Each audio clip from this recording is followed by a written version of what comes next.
maka peningkatan kadar gula darah akan berjalan lebih lambat pada yang nasi angetan. Dan rasa kenyang akan lebih banyak pada nasi angetan.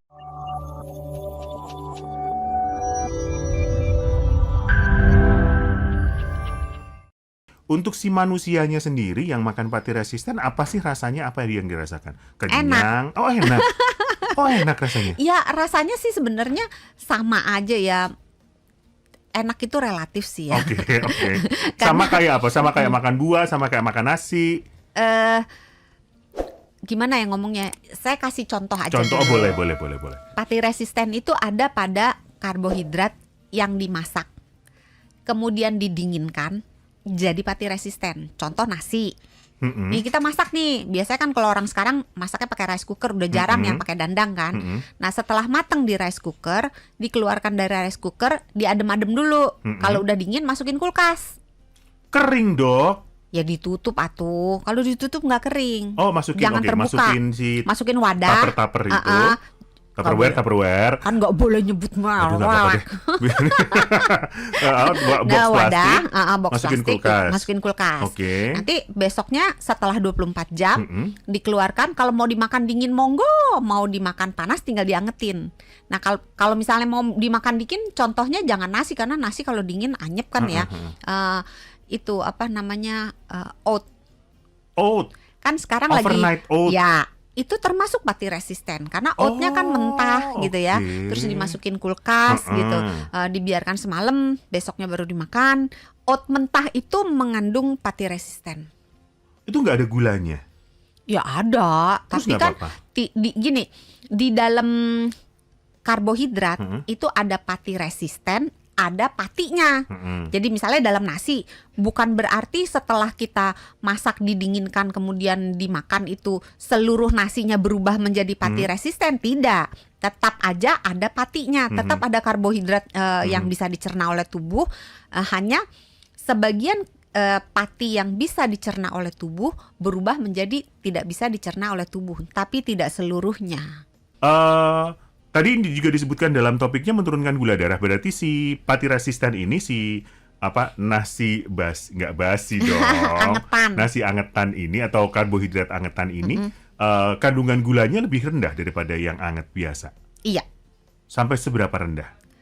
Tergantung jenis berasnya, tergantung berapa lama nyimpennya.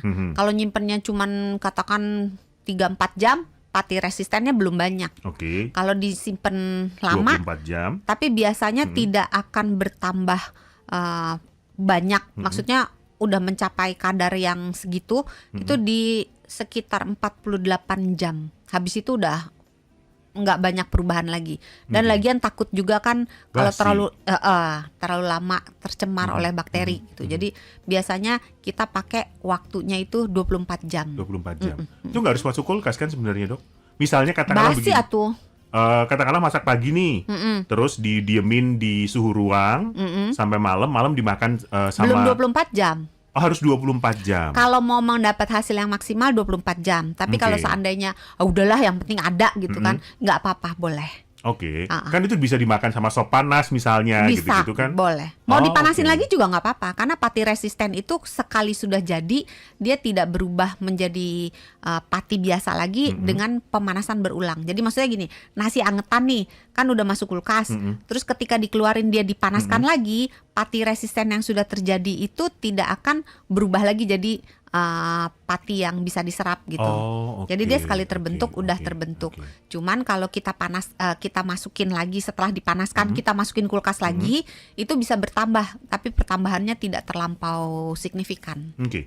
Jadi kuncinya adalah ada proses pendinginannya selama 24 jam, baru setelah itu silakan dikonsumsi dingin atau panas. Ya, jadi kalau diceklek di rice cooker, mateng baru dimakannya nanti malam pun kalau belum asal didinginkan, didinginin dulu ya. Maksudnya jangan yang kan ada yang tetap hangat ditahan, gitu. Nah kalau tetap hangat enggak, dia harus didinginkan dulu.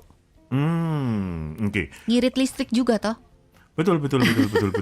Nah, apa namanya kalau untuk teman-teman diabetes nih, sejauh mana boleh mengkonsumsi karbohidrat pati resisten ini?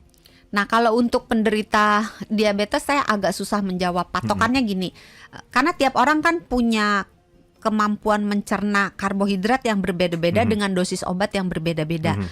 Kuncinya gini, kalau dokternya sudah mengatakan, oh kamu boleh makan, misalnya memberi batasan ya, kamu boleh makan nasi misalnya setengah cup katakanlah 1 centong deh misalnya biar gampang. Kamu boleh makan nasi 1 centong gitu. Nah 1 centongnya itu kalau diganti nasinya jadi nasi angetan, maka gulanya akan lebih baik daripada dibanding dengan 1 centong yang nasi panas. Oke, Gitu. baik. Tapi jangan dibalik.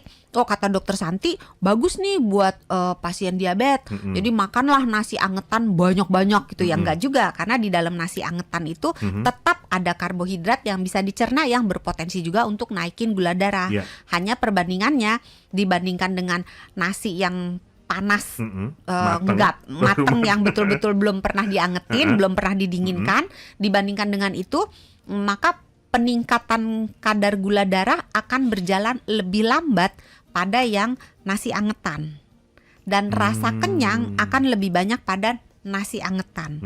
Kemudian fungsi lain dari pati resisten selain tadi menaikkan gula darah itu secara perlahan-lahan, membuat rasa kenyang, juga membuat sensitivitas insulin menjadi lebih baik. Oh, oke. Karena insulinnya ngaso dalam tanda kutip, karena kan keluarnya nggak banyak-banyak banget, karena dia tidak bisa dicerna, maka insulinnya nggak perlu, badan ngerasa oh ini nggak perlu banyak-banyak karena nggak bisa dicerna gitu, jadi dikeluarkan lebih sedikit, sehingga si pankreasnya dalam tanda kutip istirahat gitu, sehingga ketika nanti di jam makan berikutnya, karena ini efeknya bisa 2 ya, kalau untuk pati resisten yang makan sekarang gula darahnya naiknya nggak tinggi-tinggi amat, tapi dia sampai di jam makan berikutnya juga peningkatan gula darahnya itu tidak melonjak banget karena si sensitivitas insulinnya lebih baik.